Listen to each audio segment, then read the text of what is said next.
Here in New York tonight, there is already a state of emergency. Authorities are scrambling to keep more than 8 million people safe here. And look at this live picture tonight, just one of the many subway entrances in New York. This one in Times Square, where the subway will shut down in about 20 minutes from now throughout this storm, shut down for good. The last passengers getting on to get home right now. Right there, weekend anchor Dan Harris out across the city all day today. Dan, right there in Times Square, looks pretty empty.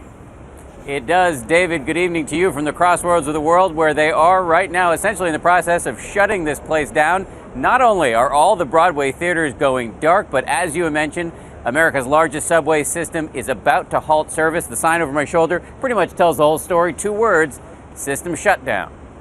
Tonight in the city that normally never sleeps, not only are they shutting down the subways and all the Broadway shows, but they're also taping up the windows at department stores, canceling tomorrow's classes in all public schools, and ordering 375,000 people to evacuate low-lying areas. If you don't evacuate, you're just putting your own life in. You're not just putting your own life in danger.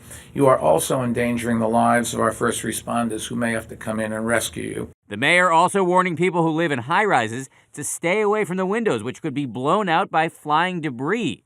But the big risk to New York City is the storm surge, water gushing in from the harbor over the city's flood walls, pouring into the subway tunnels and roads and underground power transformers, potentially causing billions in damage. If it hits at the maximum tide, then I'm afraid we are in pretty bad trouble.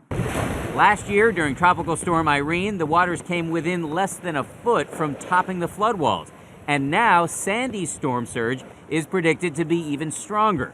Since Irene failed to do the damage here in New York City that many experts predicted, some people, like the Arang family who live in the evacuation zone, are refusing to heed the warnings for Sandy. We have diapers, we have water, and just, hoping to make the best of it.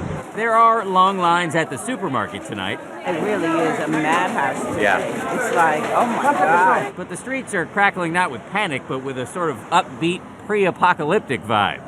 Come on, a New Yorker. Come on, what are you going to do? What are you going to panic? We're New Yorkers.